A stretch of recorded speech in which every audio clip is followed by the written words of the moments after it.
Hi, I'm Chris, and welcome to the Adventure Creator First Person Primer.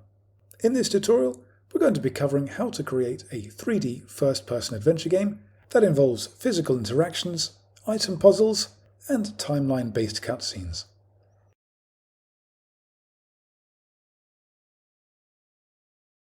I'm starting with a fresh Unity 6.3 project that uses the Universal Render Pipeline and already has Adventure Creator installed. We don't need either the scenes or the tutorial info folders, so I'll remove both of those. And then to get started with Adventure Creator, we just need to run the New Game Wizard to set up our game's managers. We can do this by going to the top toolbar and choosing Adventure Creator, Getting Started, New Game Wizard. We can start this by clicking Begin, and then New Game. We'll then need to enter in a game name, so I'll call this My First Person Game. Choosing Next, we'll then select 3D as the camera perspective. On the next page, the movement section, we'll set this to first person. On the next page, we'll set the input as mouse and keyboard. The interactions we'll just leave as context sensitive, which gives us a one-button interface and is normally the one used for first-person games. And then on the templates page, we'll make sure that we have the first-person player enabled, as well as the 3D sample scene, as well as input system integration. And this last one is necessary because as of Unity 6.2, input system is now the default method of handling input. I'll choose Next again and review all the choices. And on this page, we also have the default interface field, which at the moment is set to Adventure Creator, and I'm going to set this to Unity UI so that we have a bit more control over the styling of our menus. I'll then click Create to have these managers be generated. And if I close this, we'll now have the AC Game Editor that we can dock over here on the right, as well as a sample scene that we can test out our player character.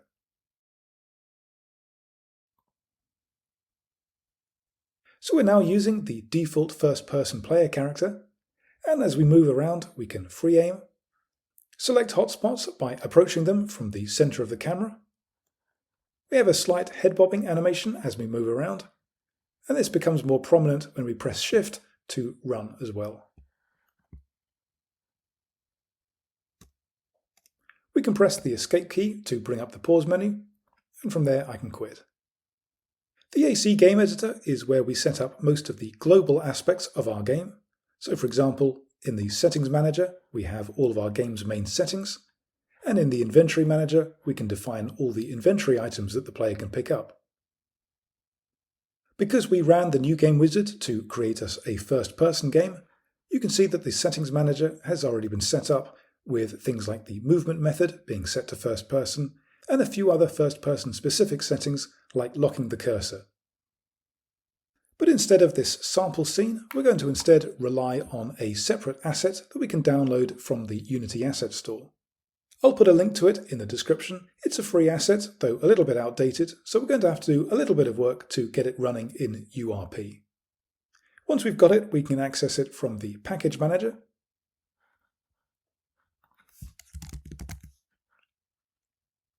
And so I'll import Morgue Room PBR. Once it's imported, we can go to the Morgue Room PBR folder, and inside Morgue Scene, we've got the scene file. Now you can see that it's all pink at the moment, and this is because this is made with the built-in render pipeline rather than URP. But fixing this is quite simple. We just have to go to the top toolbar and choose Window, Rendering, and then Render Pipeline Converter. And I'll just check all of these boxes, and then Initialize Converters. And once that's done, I can click Convert Assets. And so the scene is looking a bit more correct. To have this be a scene that we can run around in as our Adventure Creator player, we first need to convert this into an AC scene. We can do this from the Scene Manager, and we can choose to organize this scene either with or without folders. Folders are just empty game objects to help keep things organized, but generally I prefer to do this by myself. So I'm going to choose Without Folders, and you can see we now have a game engine, a main camera, and a player start. The player start is the scene's default, as we can see in the scene settings now, and this is represented by this blue arrow, and this is where the player will spawn when we begin from this scene. So for the moment I'll just put it over by this door here, and to keep the rest of this hierarchy organized, I'm just going to create a new empty object named set, and just move all of these other objects into it. We can now test this scene just like we did with the sample scene by just entering play mode. And you can see as I move around we do feel a little bit too short, so we'll need to raise the camera's position a little bit, and we also seem to have an issue with the part of the ceiling here. We can first fix the player, and we can access the player prefab from the settings manager. It's assigned as our default player prefab. So if I click on the sample player FP prefab, we can open this up. And if I select the inspector of the first person camera field, at the moment this has a Y value of 1.5, so I'm just going to raise it up to 1.9. We'll also want to raise the height of the capsule collider so that the camera is still within its bounds. So with the root selected, I'm going to set the capsule collider's height to 2 and the Y center to 1. For the ceiling here, it just looks like the actual ceiling is a little bit short, so I'm just going to select it and scale it up.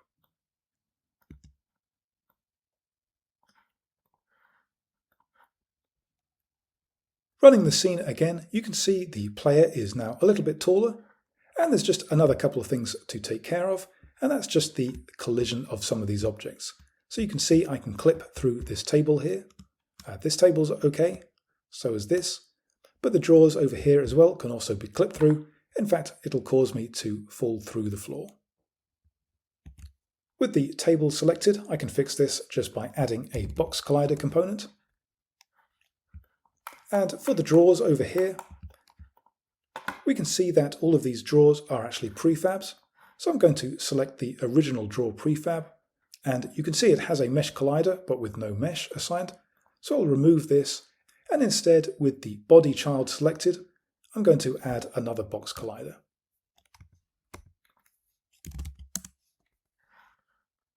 When we used the new game wizard, it created a new folder in our assets directory named My First Person Game, and it's in here that I'll save a copy of this scene.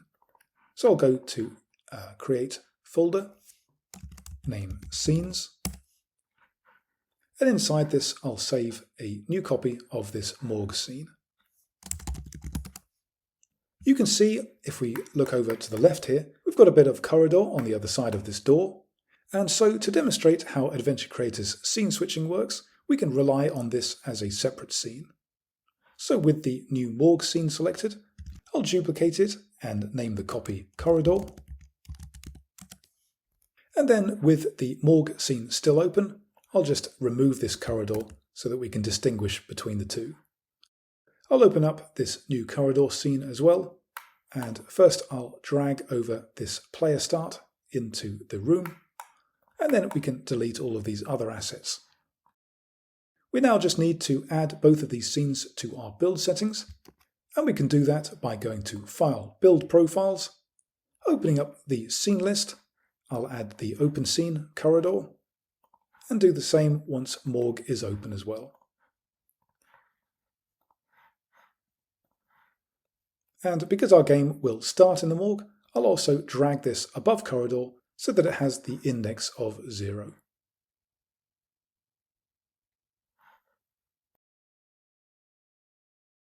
Let's create an opening cutscene that sets the stage for the player. We can create an opening cutscene by going to the AC Game Editor's Scene Manager, and underneath Scene Cutscenes we can click the plus icon besides On Start, and this will create a cutscene that runs when the scene begins. Beside it we have a little node icon, and if I click this it'll bring up the Action List Editor, which is Adventure Creator's visual scripting system and the way that cutscenes and other game logic are programmed. I'll dock this up the top here, and you can see we already have a default engine wait action.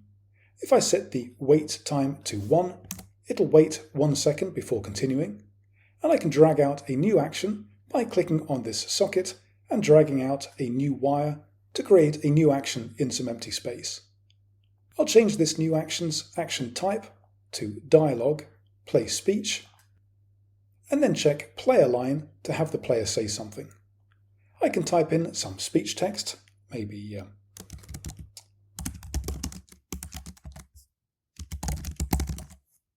and we can test this out just by entering play mode.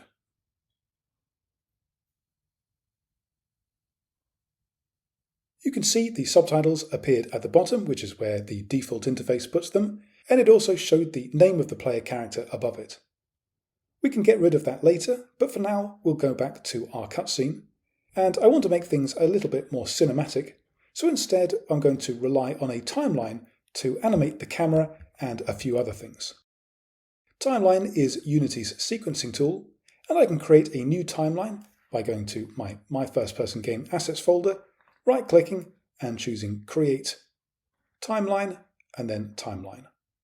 I'll name this new asset Intro, and drag and drop it into the hierarchy to convert it into a playable director.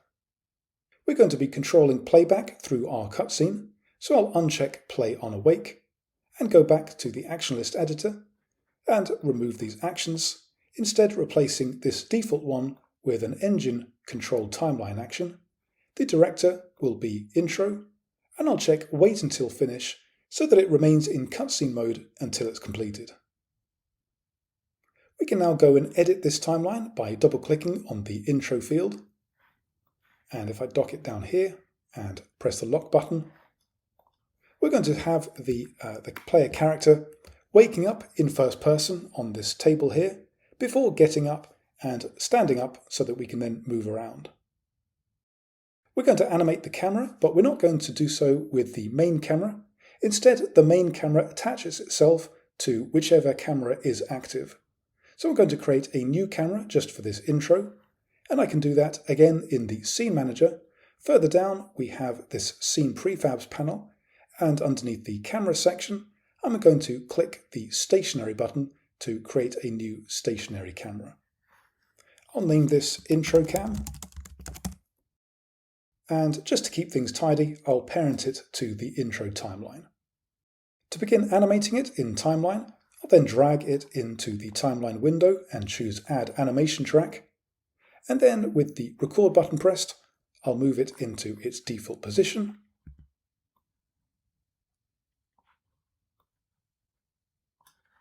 And a few frames later, I'll pan down and maybe wait a little bit here before getting up off the table by just moving it over to the side. Maybe a little bit of a tilt. Before resting in its idle state round about here. We can preview this after stopping record mode just by enabling the camera component.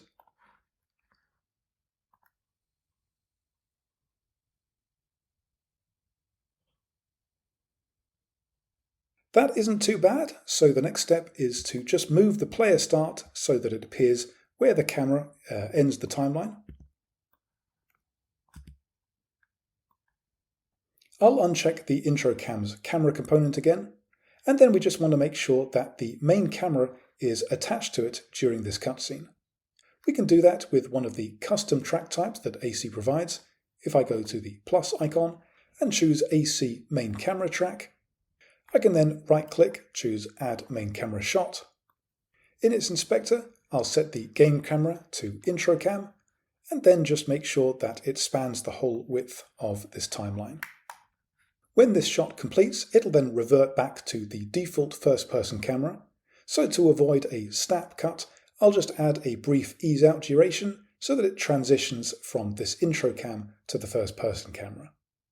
We can also make it feel like the player is opening their eyes by having the camera be faded out completely when it begins and then fade in as part of this animation.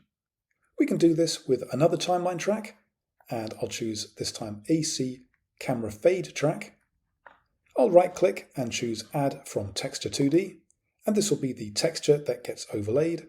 I'll choose the black texture, put it at the front, and again just have an ease-out duration so that we fade from that texture into our regular camera.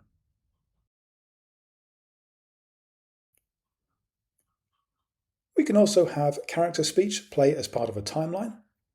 I'll choose AC, speech track. And for this track type, we select a character by first clicking on the track itself and in its inspector checking player line. I can then right-click inside and choose Add Speech Playable Clip. I'll then shorten it and type in some line text similar to what we had before.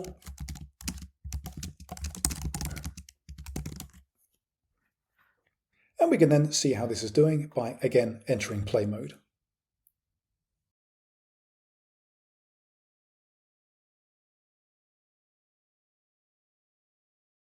When playtesting our game, it's often that we'll want to skip through cutscenes that we have already seen many times, and AC allows us to do that so long as the cutscene itself is skippable.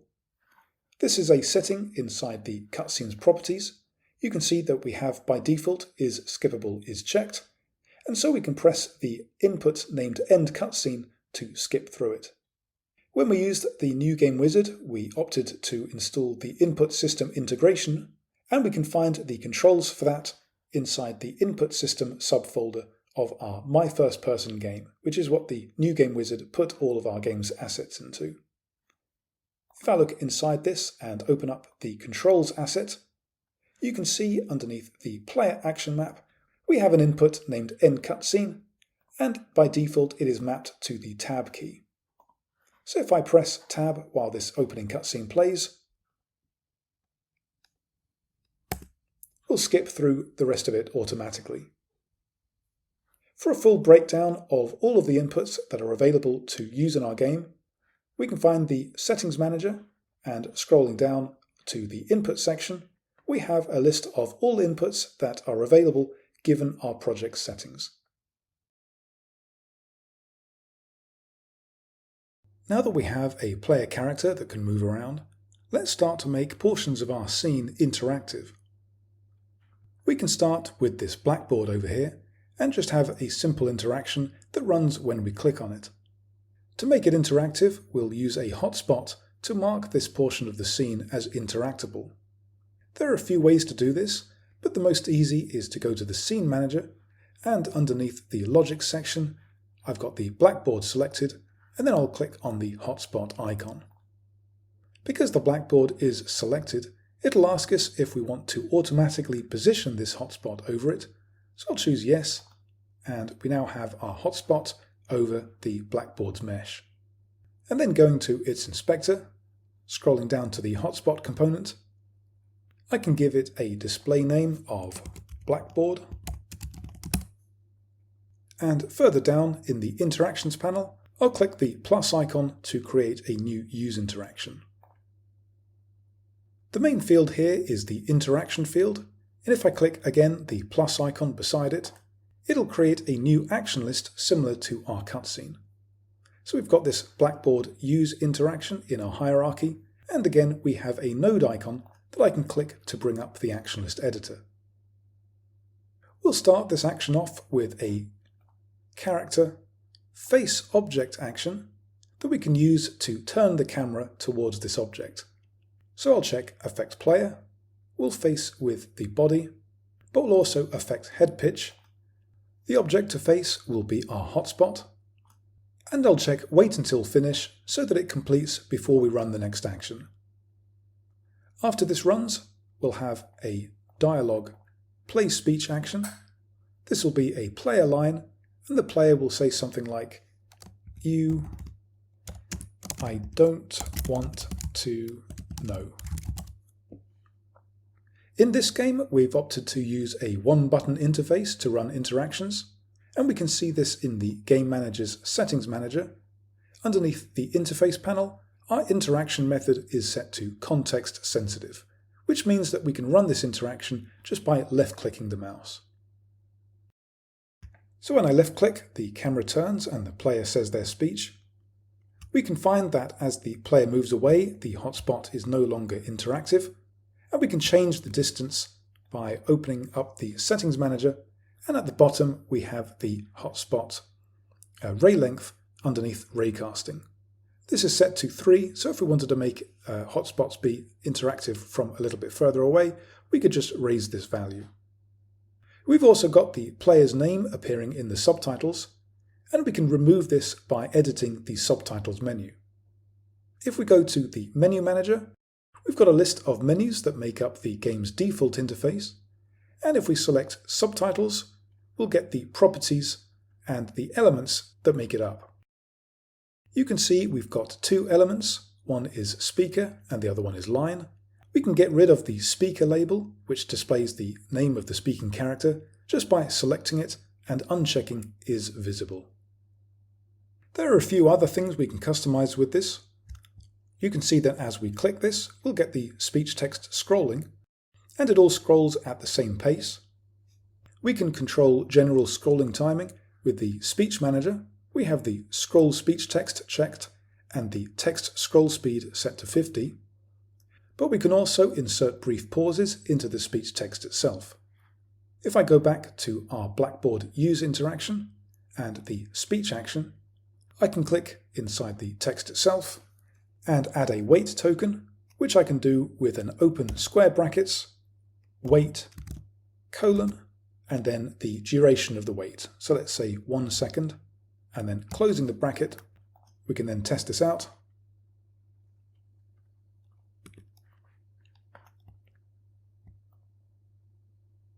And we'll get a brief pause after that first word. You can also see we have the name of the hotspot and the cursor icon changing when we hover over it. We can change the icon by going to the cursor manager, and if I scroll down to interaction icons, we've got a set of icons that make up our default interface. And we can either modify these or uncheck change cursor based on interaction to remove them completely. The name of the hotspot appears from the hotspot menu, and again this can be found in the menu manager, selecting hotspot, and we have the properties of that menu, and it's here that we can control things like its position type and various display settings, but we'll be going more in depth into customizing menus a little bit later. Let's now have an interaction in our scene that involves a bit of motion. We have this cabinet to the left of the blackboard, and we can make it so that clicking it multiple times cycles between opening and closing this cabinet. If I click on it, we'll see it's quite nested deep in our hierarchy, so the first thing I'll do is just drag it out of the set folder, and also stop this from being a prefab by going to prefab, unpack completely, just to make sure that it doesn't interfere with the other cabinet that we have on the other side of the room, which will make interactive in a very different way. For this one, we're going to control its open state using animation. So what I'm going to do is go to its inspector and add an animator component. And then we'll need some animation assets for it. So in my first person game folder, I'm going to create a new folder named cabinet. And inside that, create a new animator controller, also named cabinet.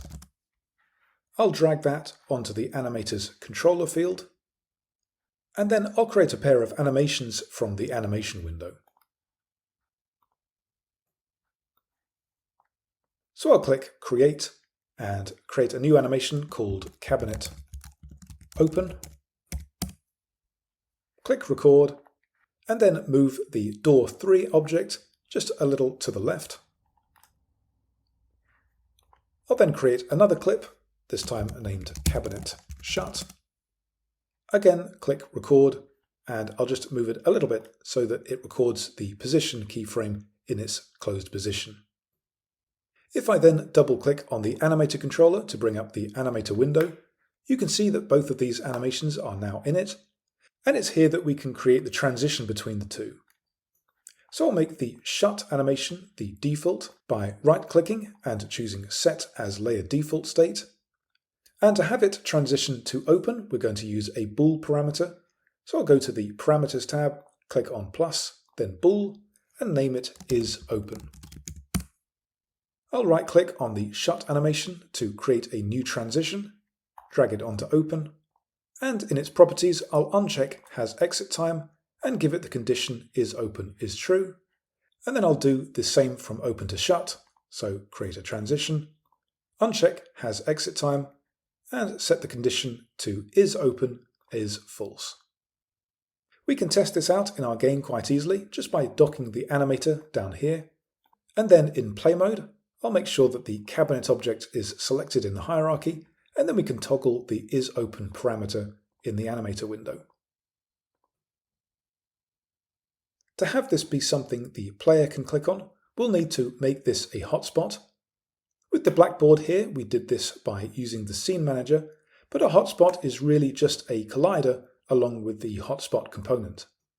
You can see that if we click on the cabinet's root, we already have a box collider, and so we can make this interactive just by adding Adventure Creator's hotspot component.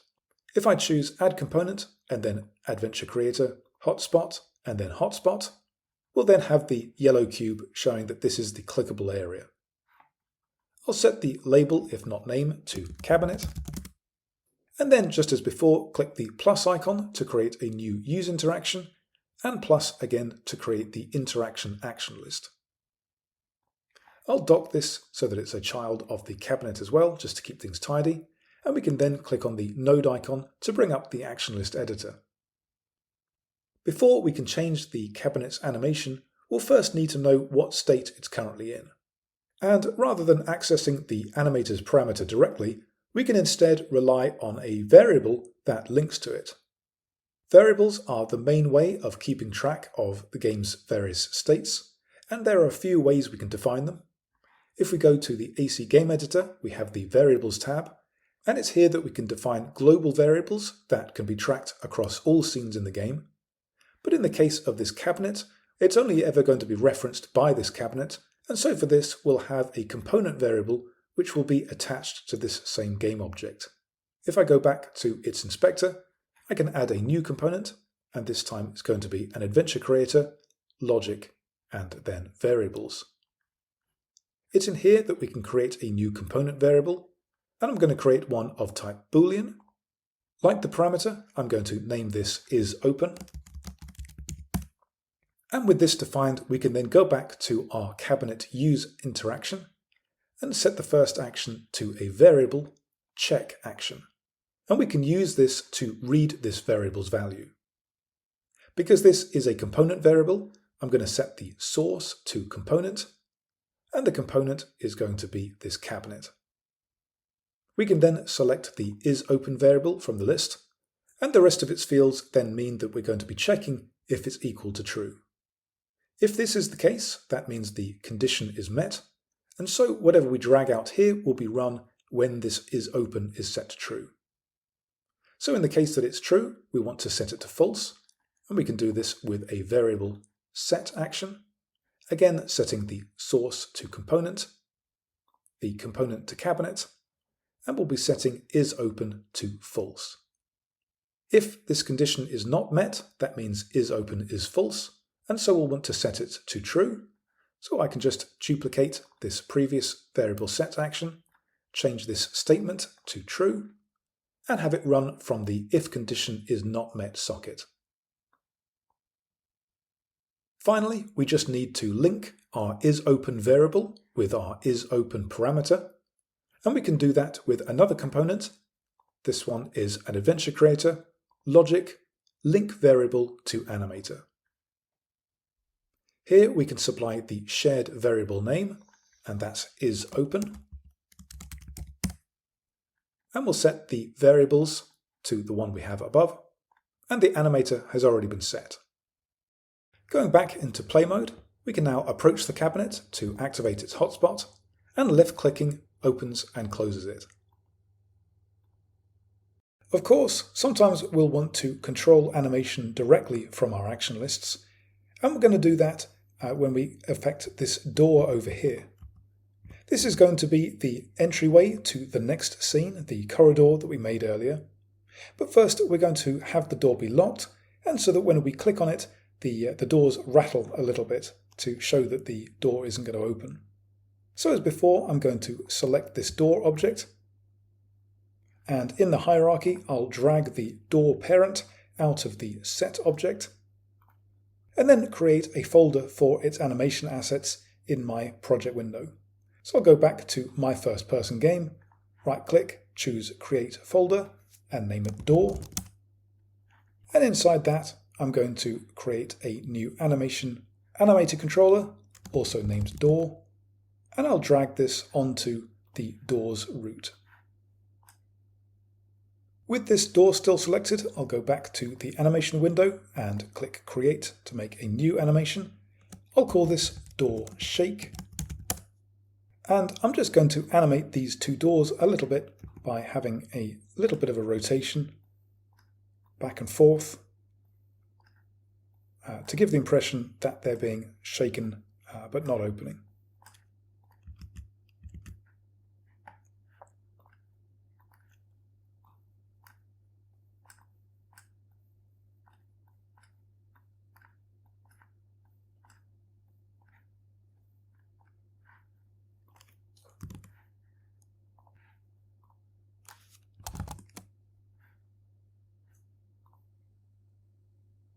This isn't going to be a looping animation, so I'll make sure that the loop time checkbox is unchecked. And then in the animator, our door shake animation is the default, but instead I'm going to right click, choose create state empty, and make this empty state the default by choosing set as layer default state. And then we'll transition from this empty to this door shake using another transition. And this is going to rely on a trigger parameter. So I'll create a new trigger named shake. And for the properties, I'll uncheck has exit time and make sure that shake is the condition. We can then make this door interactive by attaching a hotspot. And I'll do this again from the scene manager. And if I scroll down to logic and click on hotspot, this time I don't have any mesh selected, so it's just created a cube in the middle of the scene. So I'll move it over towards the door and stretch it out. Again, to keep things tidy, I'll move this to be a parent of my door object. I'll name it hotspot door, and then I'll give it the label, if not name, as door. Again, creating a new use interaction, and for the action list, this time we're going to have the player turn, so we'll have a character face object action, in which we affect the player, facing with their body but affecting head pitch. The object of face is going to be the hotspot, and we'll wait until finish. We'll then have this animation play, which we can do with a object animate action. And the first field here is the animation engine, and whenever we're working in 3D, we typically only ever want to use Mechanim. The method is going to be change parameter value. The animator will be our door, and the parameter to affect will be the name of this trigger, which is shake. We'll set the parameter type to trigger. We can then have a little bit of speech from the player, but we'll give it a short delay first. So I'll drag out and have an engine wait of maybe 1.5 seconds, and then follow that up with a dialogue play speech action.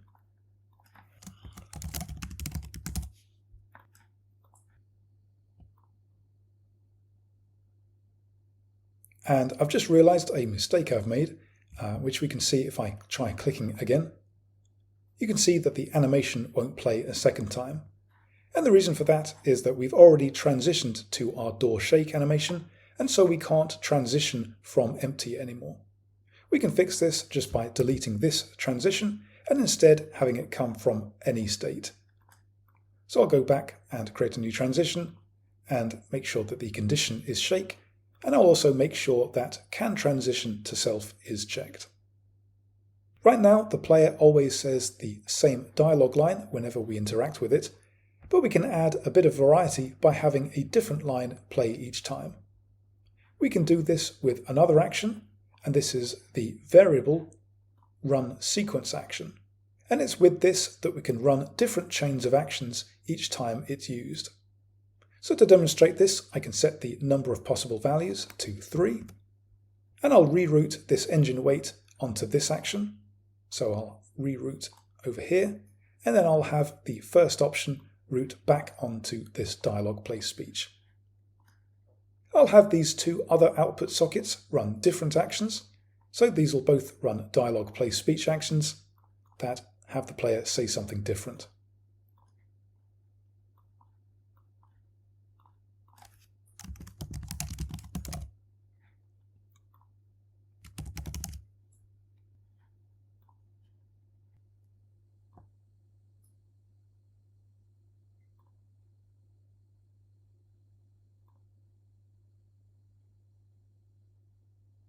The main puzzle of this little tutorial scene is going to involve unlocking this door. So what we can do is first have Adventure Creator be aware of this door being locked. And for that, we're going to rely on another component variable. So with the door selected, I can add the component variables. And just like before, I'll create a Boolean. So I'll click Create New, and I'll give this the name isLocked. We'll be unlocking this over the course of the game, so I'll set the initial value to true, and we can then update our action list to account for this value. So we've got the door use interaction. I'll just drag it again into my doors hierarchy, and it's after the character face object that will check for this variable and do something different if it's been set to false. So I'll right click and choose Add New Action. This will be a variable check.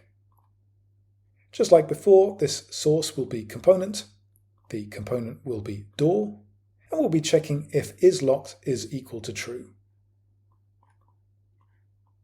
If it is, then we'll run the chain of actions we had before, but if it's not, then we're going to transition to the other scene. So I'll start with a camera, fade action, where the type is fade out, and we'll wait until finish, with maybe a time to fade of about 1 second. To then transition to the corridor scene, we can just run a scene switch action, and we can reference it either by its build index or its file name, and I think we called the other scene corridor. So I'll enter corridor, and we can then test this out by temporarily setting the initial value to false.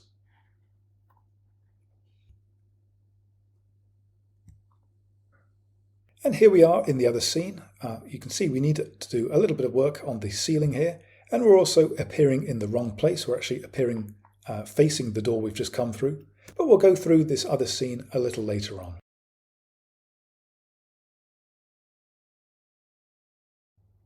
Now that we've made this door over here locked, we can create a puzzle where the player has to pick something up and use on it to unlock it. We don't have any keys in this morgue, but what we do have is this bone saw over on this table here, and so we can turn this into an inventory item that the player can pick up and then use on the door to try to get it open. Before we go any further though, I'm just going to have a look at this model we have here, and you can see that this bone saw has a non-unit scale, and we're going to need this to be unit scale while we move it around in 3D space. So what I'm going to do is set the scale all the way to 1 in each axis. As you can see, that's just made the whole thing very big. So I'll go back to the model, the original mesh file, and inside the model tab, set the scale factor back down to 0.01. As with other objects, we can then make this interactive by first adding a collider. So I'll choose Add Component, Box Collider, checking is trigger so that it doesn't interfere with any physics, and then we'll add the hotspot component.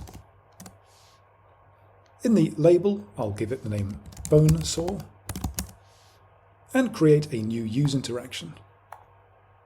Inside this action list, we want to add this to the player's inventory, which we can do with the inventory add or remove action.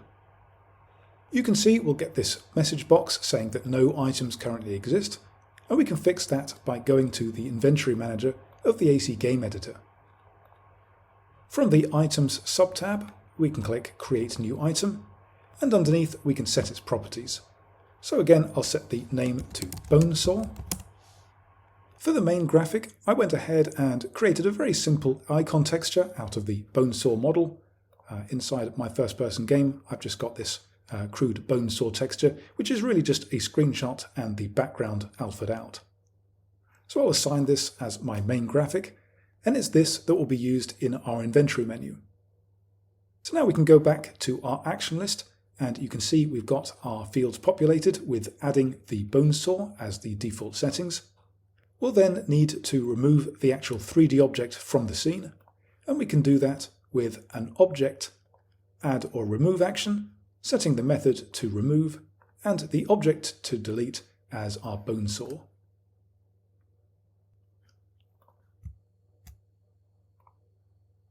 We can give this a little bit more life by animating the object moving towards the player before we remove it, to make it appear as though the player is picking it up. Because the player can approach this from different angles, we'll need to use a marker that's attached to the player as a reference point. So if I go back to our player character inside my first person game and then sample FB player, I'll open up the prefab, and in the hierarchy I'm going to create a new marker.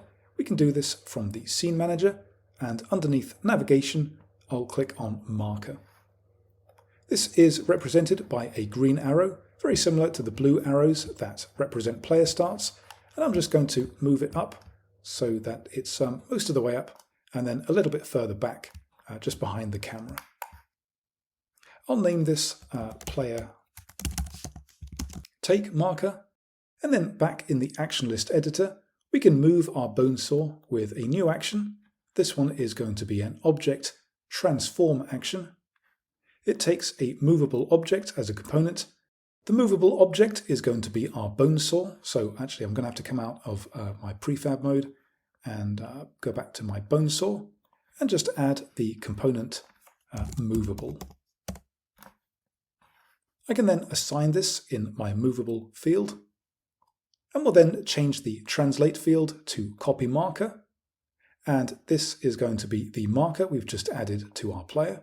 So back in prefab mode I'll set player take marker into the marker field, and you can see it's then added a constant ID value that can be used to identify it even when we close this prefab.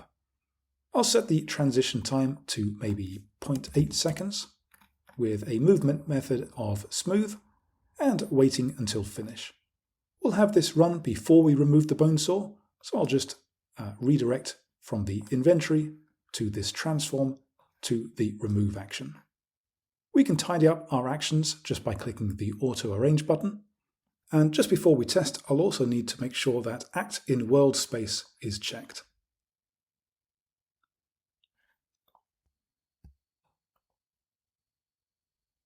To view what's in our inventory, we can use the default inventory menu, and if we go back to the AC Game Editor's menu manager, we can find inventory listed, and if we click on that and view its properties, you can see that its default appear type is set to mouse over, which means that we would have to unlock the cursor, which is in the middle of the screen, and then move it up towards the top so that we can see our inventory. We'll be making a new inventory menu a little later on, but for now I'm just going to set this appear type to during gameplay so that it shows up without the need for the cursor.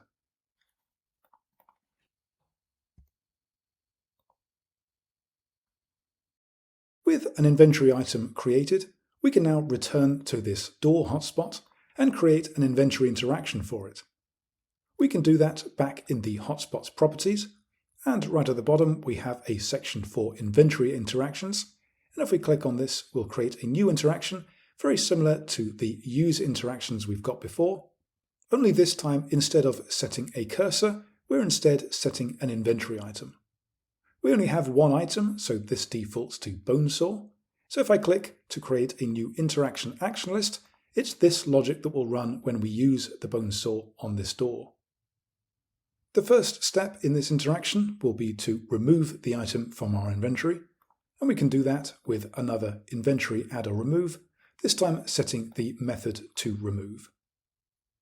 Next, we'll play a short animation that just has the bone saw being shoved in between these two doors to indicate how we're unlocking it. And to do that, I'll get a copy of our bone saw model. So I'll just type bone saw into the project window and take the mesh itself and drag a copy of it into our door hierarchy. It's a bit difficult to see with this yellow cube here, so we can get rid of that temporarily by going to the scene manager and unchecking the hotspot visibility box. We'll need to reset this to unit scale again, so I'll set the scale to 1 in all axes, and zooming in, I'll just move it and rotate it into a good initial position. Something like this. And I think the default material it uses is called General Chrome. I'll also make this invisible by default, and we can then animate it using a new animation on our door animator. So with the door selected, I'm going to go back to the animation tab and create a new clip, and I'll call this door unlock. In the first frame of this animation, I'll take our bone saw and re-show the mesh renderer, as well as adding keys for its position and rotation.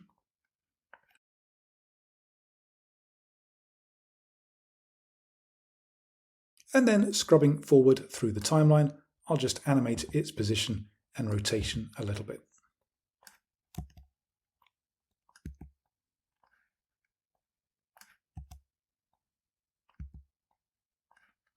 Maybe making it a little bit longer.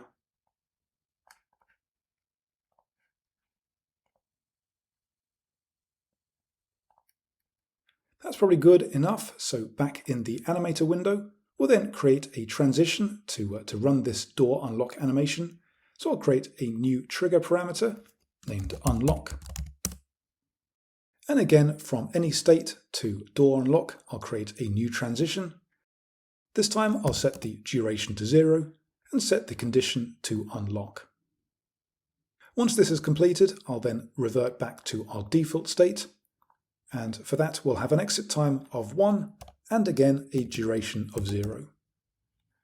So back in our inventory interaction for this door, we'll then create a new object animate action, setting the animation engine to mechanim. The method we'll be leaving as change parameter value. The animator will be door, and will be affecting a trigger named unlock. We'll have this wait for about 2 seconds afterwards, and then we'll update the isLocked variable that we have associated with this door, and we can do that with a variable set action. The source is component, the component is door, where we'll be setting the isLocked variable to false. At the moment, now that we've taken the bone saw, we don't actually have a means to interact with the inventory menu up at the top, because in order to do that, we need to be able to access the cursor. And at the moment, it's locked in the center of the screen while we free aim the camera. Back in the settings manager, we have our list of all the inputs that are available for our game. And you can see among them, we have an input named toggle cursor. So if we create an input with this name, we can then press it to unlock the cursor temporarily so that we can access the inventory menu. If we go back to our My First Person game and then Input System folder, this is where we have our controls asset, and it's here that I can right-click to create a new action, name it Toggle Cursor, and for its path, maybe I'll set it to left control.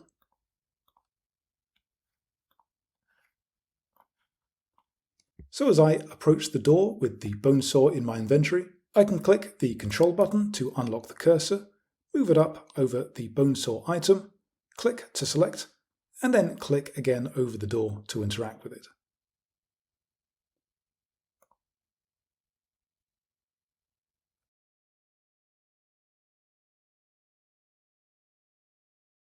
Now that we've enabled the player to pass through this door, we'll need to do a little bit of work to have the transition go both ways. If we open up the corridor scene we made earlier, I'll just take the ceiling that we have over here and just stretch it out so that it covers the playable space. If we then run the game from this scene, you can see that we begin the scene facing the doors we're going to be coming through. And this is because we have our default player start positioned here. Because this player start is listed as the scene's default, it means that the player will spawn here unless they have a more specific one to appear at. We can have as many player starts in a scene as we like, so what I can do is duplicate this one we have and move it to the front of the doors, turning it around so that it's facing away, and I'll name this player start : Morgue. If we then have a look at its inspector, you can see that we have a previous scene activation panel, and it's here that we can choose which scene this activates for. So I'll set the choose scene by to name, and then type in the name of our Morgue scene. We can then make this door interactive just as we did before. I'll go to the logic panel and create a new hotspot. I'll name it hotspot door. And I'll position it and stretch it so that it spans the width of the door. I'll set the label to door, create a new use interaction for it, and as before, I'll use the scene switch action to transition to our Morgue scene. We'll need to create another player start back in our Morgue. So if I go back to the Morgue scene, and I'll create another player start, this time using the scene manager.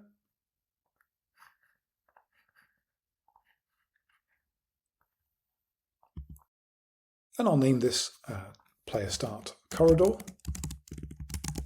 And again, set the starting data, choosing scene by to name, and previous scene as corridor. And I think actually as part of testing, I did forget to set the isLocked variable back to true. And with that, we should now be able to transition between both scenes.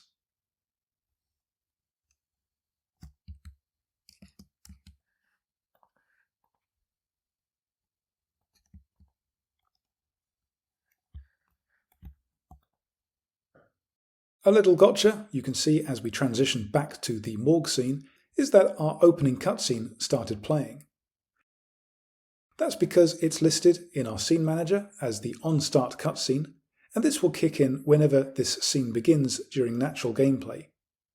So what we want to do is prevent this from running whenever we transition from the Morgue scene, and we can do that with a scene check action. And if we check that the previous scene's name is equal to nothing, then this condition will be met when we begin the game from this scene. So I can have the if condition is met reroute onto our engine control timeline action, and otherwise we'll just stop. I can then have this action be at the front of this action list by choosing move to front.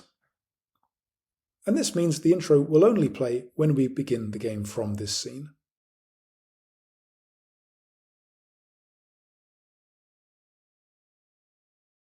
Returning from the corridor back into the Morgue, we can see a couple of issues that have now cropped up. If we try to use the door here, we'll find that it's become locked again, and the bone saw is also back on the table. These issues occur because when it comes to Adventure Creator's save system, global data such as the player's position and which items they're carrying are all saved automatically. But when it comes to objects in the scene, we need to flag these up with what are called remember components to tell AC what we want to save.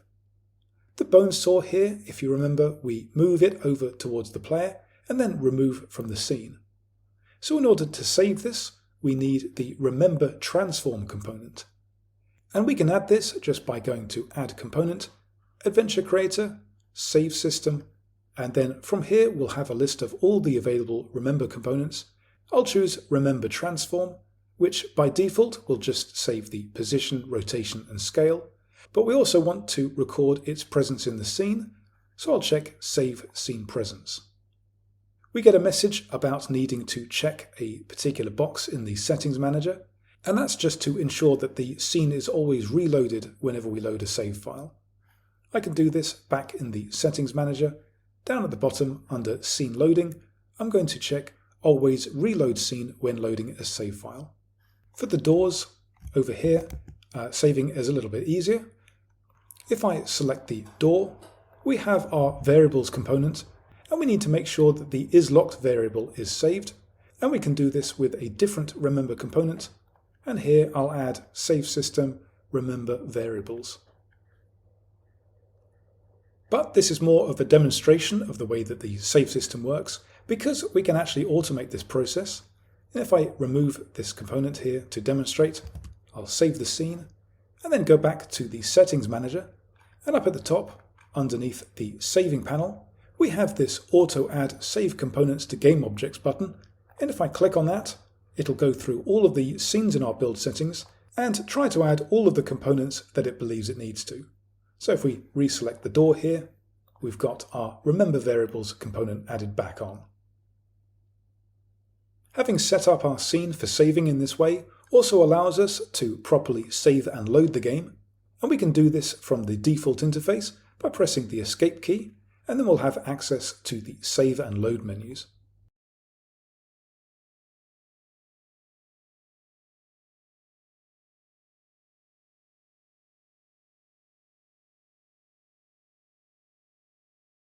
A common trope of adventure games, particularly horror ones, is that the player is often asked if they're sure that they want to perform a specific action. For example, when picking up the bone saw here, they might be asked, are we sure we want to do that? We can do that in Adventure Creator by using the conversation system. And the conversation system, while mainly made for NPC dialogue options, can also be used just to present a list of options to the player.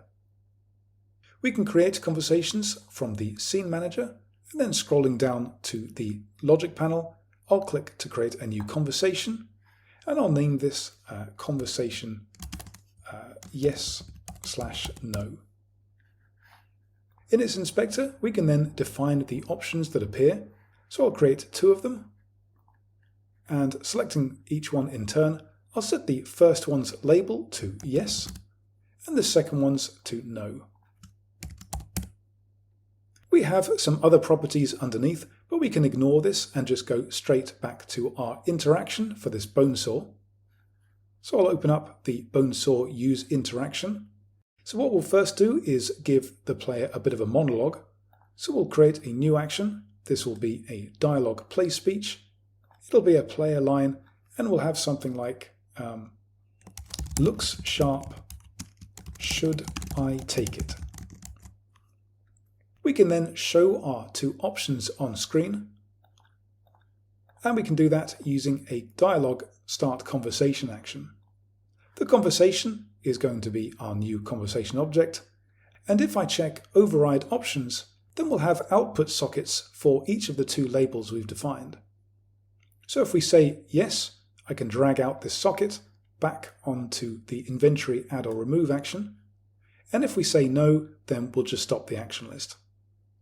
We then just need to have this separate chain run first, so I'll click move to front and auto arrange to shunt everything back down.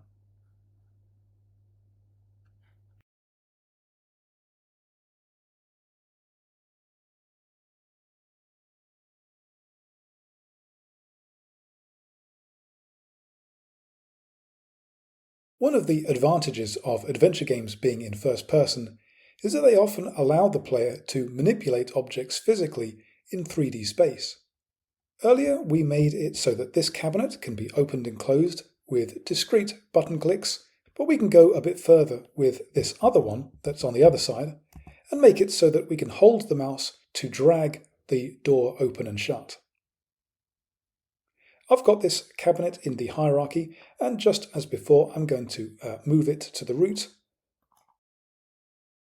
and unpack its prefab and give it the name cabinet draggable. Next I'll select the door and move it to the far left, and we're going to want this to be interactive, and so just like with hotspots it's going to need a box collider. We'll need to make sure that this is on the default layer and that there's nothing else in the way that the player might be clicking on instead.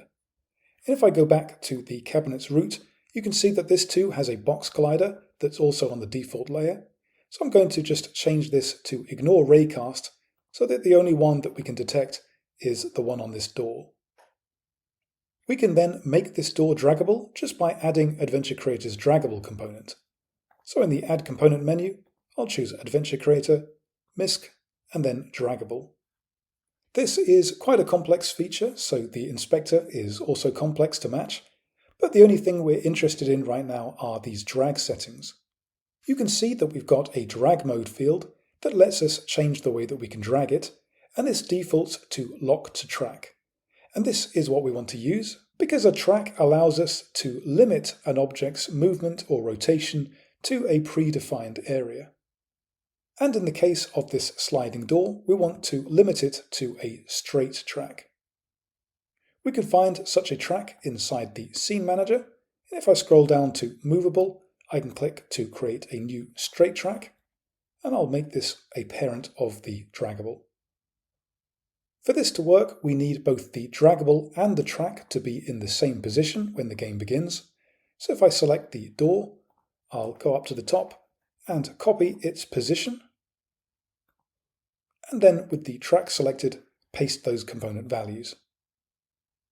You can see that the straight track is represented by this grey disk and a line leading to a white disk. The grey disk represents the start of it and the white the end, so I'll rotate the whole thing down by 90 degrees and bring the end of it in so that it's roughly in line with the middle of the right drawer here. We have a couple of options for the movement input field, and the default drag vector option causes the draggable to move according to how quickly we move the mouse, but in some cases, in particular this one, it's often better to use cursor position. This can be a case of preference, but when it comes to tracks that are viewed side-on like this, it's generally better to go with cursor position. So going back to the draggable, I can then assign this track in the Track to Stick To field. To give the player an indication that they can manipulate this drawer, we can also rely on the hotspot component, not to provide any interactivity directly, but so that we can have a hotspot label show up. So at the bottom, I'll add a hotspot component. I'll set the label to cabinet, but I'll leave all the interaction settings blank.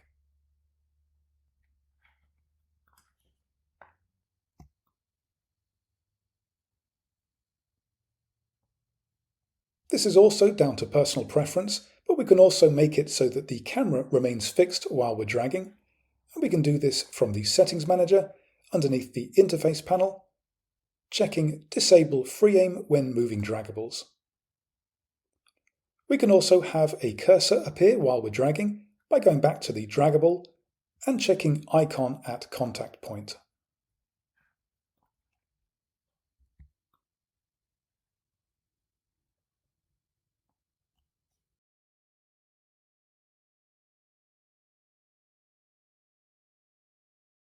Having made this cabinet a draggable, we can apply the same logic to these doors over here.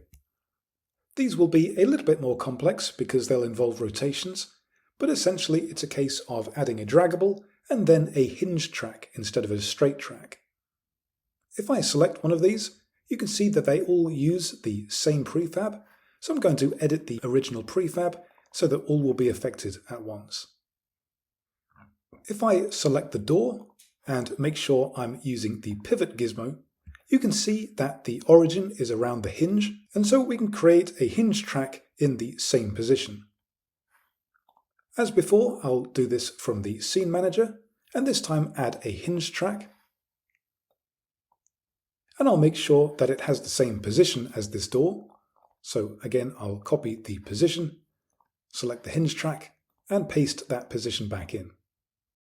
You can see that this is represented by an arc, and again the grey disk represents the starting position, so I'll need to rotate it downward and flip it 180 degrees. And we'll want a rotation of 90, 0, 0. I'll reduce the gizmo size as well as the radius. This won't affect the logic, it just makes things a little bit easier to understand in the scene window. And I can then raise the maximum angle, which will dictate how wide the door can open. As with the cabinet, we'll need the draggable object to have the same transform as our track, And because this affects rotations, we'll need it to have the same rotation as well as position. Our hinge track has a rotation of 90, 0, 0, and our door is going to need the same thing. I'll create a new game object, name it door, and I'm going to copy the full transform values of our hinge track.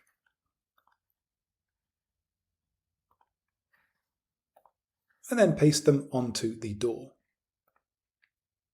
With the door and the track then having the same transform values, I can make the door mesh a child object of the door, and we then just need to add the correct components onto the door. So as before, I'll add a draggable component. I'll set the track to stick to as hinge track, and as before, I'll set the track's movement input to cursor position. Back on the draggable component, I'll set the icon at contact point, as well as add the hotspot component so that we can show a label. And we'll also need a collider, and it needs to be on the same object as this draggable object. So I'll add a box collider and just reshape it so that it fits the mesh that we've got as a child. If we come out of prefab mode, you can see that a couple of these doors have been messed up, and that's because their doors override their position and rotation values. So I'll just revert these.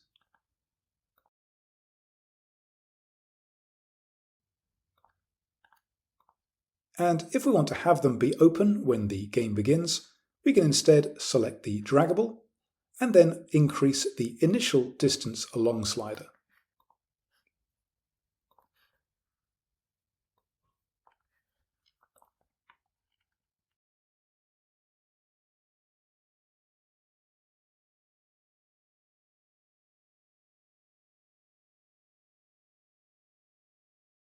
Another common way for first-person games to have a sense of physicality is to let the player pick up objects and move them around. We can find an object to demonstrate this with the photo frame that's over here on the table. If I select it, I'm just going to bring it out of the hierarchy and put it in the root. And you can see we've got a scale of 0.01. So just to keep things tidy, and we'll be doing some other things to it later, I'm going to have this be a unit scale, and then I'm going to reduce the model scale factor by 100. For it to be interactive, we'll need a collider, and you can see as part of this prefab it's had its mesh collider removed, so I'll just revert this and check convex in the mesh colliders component. To have this be an object that we can pick up, we just need to add Adventure Creator's Pick Up component. You can see that this also adds a rigid body, and I'm going to set interpolation to interpolate. And the inspector for pickup itself is quite similar to Draggable. It's quite complex, but the default values can actually be left alone to demonstrate the actual pickup behavior. So if I approach the desk and hold the mouse button over the photo, I'm then able to drag it around and put it somewhere else. You can see that it's a little bit stuttery. So if I go to Edit Project Settings and then Time, so I'll reduce the fixed time step to, let's say, 0.005, which might not be as low as it needs to be, but we'll be able to see the difference. So if I approach now, it's a lot smoother. If we want to also be able to rotate while we're moving it around, we can go back to the pickup component and check Allow Rotation, and we also have options for throwing and zooming. And based on whichever of these options are checked, we can scroll down to the Required Inputs panel, and this will tell us which inputs we'll need to define in our input settings to be able to do that. Instead though, I'm going to show an alternative way to pick up and rotate objects, similar to the style seen in games like Gone Home. So I'll start by removing the pickup component, as well as the rigid body, and instead I'm going to add a draggable component. And you can see in the drag settings, we have a drag mode option of rotate only. If we run this as it is, I can approach the table as before, and if I click and hold the mouse, I'm then able to drag the photo around its default position. We'd like to be able to move this object towards the camera so we can get a better look, and we'd also want to stop the player from being able to move as they do so. To do this, what we can first do is disable the Draggable component inspector, and then we'll add a hotspot that we can then use to run an interaction that first brings the item towards the camera. So I'll click to create a new use interaction, and an action list for that as well, which I'll make a child of my photo just to keep the hierarchy organized. And if I open up the action list for it, what we'll first want to do is disable the player's ability to move and free aim, and we can do that with a player constrain action. And you can see we've got locks for each of the individual movement directions. So I'm going to disable up, down, left and right, as well as free aiming. And when free aiming is disabled, the cursor will automatically become enabled as well. To have the object then move towards the camera so that we can see it better, we're going to use another object transform action, and this will be the same technique that we used on the bone saw when we were adding it to our inventory. So we'll use the movable component, attaching this to the photo frame, and I'll assign this as my movable object. Since we want to move this to a dynamic position, we'll use the copy marker option, and we'll then need to update our first-person player prefab with another marker. So I'll go back to my sample FP player, and if I open up in prefab mode, I'll duplicate the player tape marker. I'll rename it item view marker, and I'll move it so that it's in front of the camera, maybe just a little bit further down, and I'll set the Y rotation to 180 so that the object then faces the camera by default. Before we exit prefab mode, I'll go back to the action list editor, and I'll assign this marker in the object transform action. I'll make sure that act in world space is checked, and I'll set the transition time of maybe half a second. I'll set the movement method to smooth, and I'll check wait until finish. It's at this point that we'll want to re-enable the draggable component, so if I come out of prefab mode and go back to my photo frame, we've unchecked the draggable component, but we can re-enable it as part of our action by using an object call event action. This fires off a Unity event, so if I click the plus to create a new one and drag in the photo frame game object, I can then access the movable drag leaf and then the bool enabled option. And if I check this box, this will cause the Draggable's component to then become enabled. At this point, however, we don't want the hotspots interaction to be able to run because it'll just cause this action list to run again. So I'll disable this use interaction by running a hotspot change interaction. The hotspot to change is going to be this photo frame.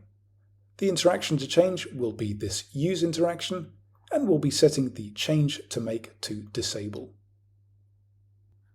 If we then test our progress, we can now approach the table and click once to bring up the photo in front of us. We can then click and drag to rotate the object, and because we're using individual clicks, we could put, for example, a hotspot on the back here so that we could have maybe a clue or something like that as part of a puzzle.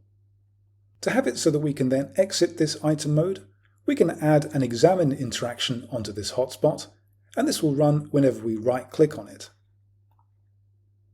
If we go back to our photos hotspot, I can click to create a new examine interaction. Again, click to create the action list.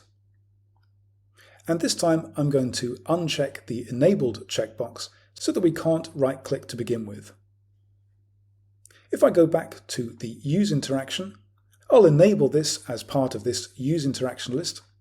So I'll run another hotspot change interaction in which we enable the photos examine interaction. And so the examine interaction is essentially just going to be the reverse of all of these actions. So I can select all of these, right-click and choose copy selected, and then inside the examine interaction, I'll right-click to paste. I'll select player constrain and set move to front, and I'll then just delete this default wait action. And we can then just go through these actions and make them the inverse of what they are. So for the player constrain, I'll re-enable each of the movement directions, as well as free aiming. We can have our object transform action move to a marker that is in the same position as our photo frame. So if I copy the photo's position transform, go back to the scene manager and create a new marker. And I'll call this photo marker. I'll select its transform and paste those component values back in. Then back in the examine interaction, I'll set this as the marker to move to. For the object call event, I want to disable the drag component, so I'll uncheck the box. For the use interaction, I want to re-enable the use interaction and disable the examine. And with these changes made, we should then be able to left-click to examine the photo. I can then left-click and drag to move it around, and if I right-click, we'll be able to put it back. We can now inspect this draggable with discrete clicks, but in the context of a proper game, there are a couple of minor issues that we also would need to address. These are both fairly easy to fix, and the first of these is that hotspots that are in the camera's view are also interactive. So for example, if this notebook was a hotspot, then we'd also be able to interact with it while we're in this photo's close-up. To fix this, what we can do is isolate interactivity to just child objects of this photo frame. So if I go back to the use interaction and down at the bottom, I can add a new action, and this will be a hotspot selection parent. And if I assign a transform to this, then only hotspots and draggables that are child objects of this will be interactive. So I can set this to the photo frame, and similarly in the examine interaction, I can add this same action, a hotspot selection parent, and if I leave this as empty, then all hotspots will be interactive again. The second issue is that while we're in close-up mode, we use the object call event action to enable the draggable component, and this is not a change that any of the remember scripts are able to save. This means that if we were to save the game while we're dragging it around and this component is enabled, then it's not going to be enabled again when we load that save.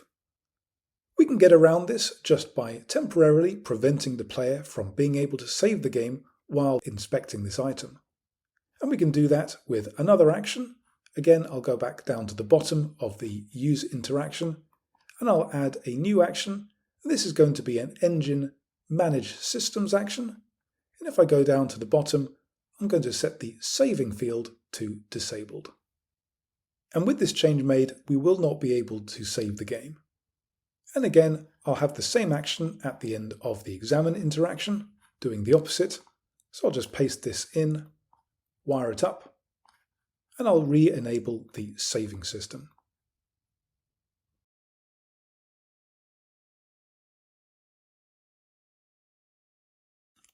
We're still using the default inventory menu, and that means that we have this quite big bar appearing up at the top of the screen, and we need to unlock the cursor before we're able to interact with it.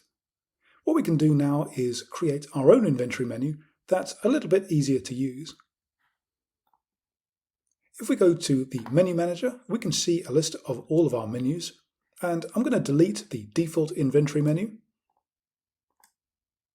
And we're then ready to create our new one, which we can start by creating a new canvas in the scene. So I'll go to Game Object, UI, and then Canvas, and I'll name it New Inventory UI. Whenever we add a new canvas to the scene, Unity will always add an event system, and we actually don't want to have this because Adventure Creator has its own. So I'm going to delete this, and then I'm going to take this new inventory UI and add it as a prefab to my game's UI folder. I can then delete this as well and start editing it within the prefab. We're going to have our inventory instead be a big square inside the center of the screen. So I'm going to first create a new image to act as the boundary for that. So I'll call this panel, make it a little bit bigger in the center of the screen, a little bit darker, and reduce the alpha a little bit as well. We're going to arrange our items in a grid, so I'll create another empty child, name it grid, and I'll add the grid layout group. Each of the item buttons are going to be a child of this, so I'll go to Game Object, UI, and then Button. And you can see that Unity is prompting me to import the TextMesh Pro Essentials, and this is because TextMesh Pro is now the default way of handling text within Unity UI. So I'll just click Import. And actually, we're not going to be using TextMesh Pro because we're not actually going to display any text in this menu, and we're still going to display our item names within the hotspot menu. So I can select the child text object and delete that, and then I'll make this button a child of grid. I can then duplicate it 8 times, and then going back to the grid, I'll set the position up to the top left corner and then reduce the cell size until we get all the buttons in a 3x3 grid.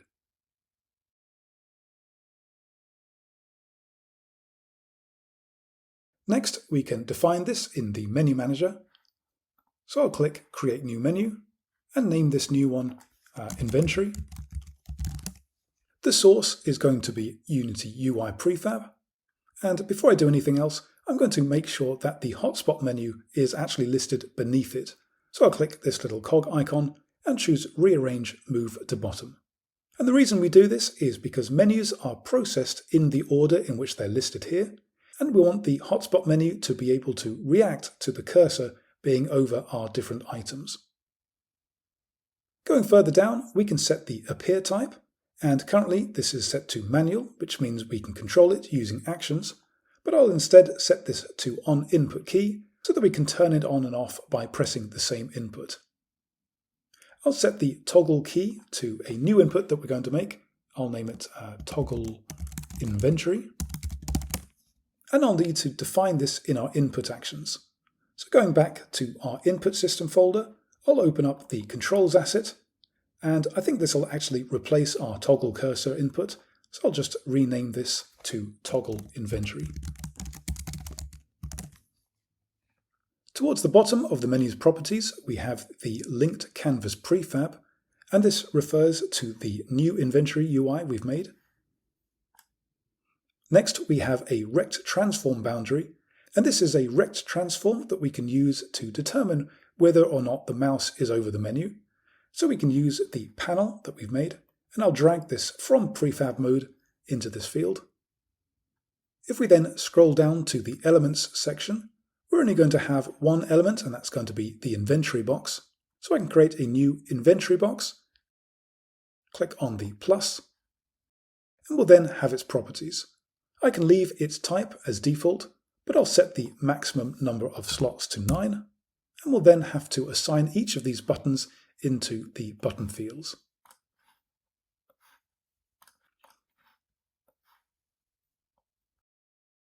I'll come out of prefab mode and test our progress. And having taken the bone saw, I'll press the toggle inventory input to bring up our new menu.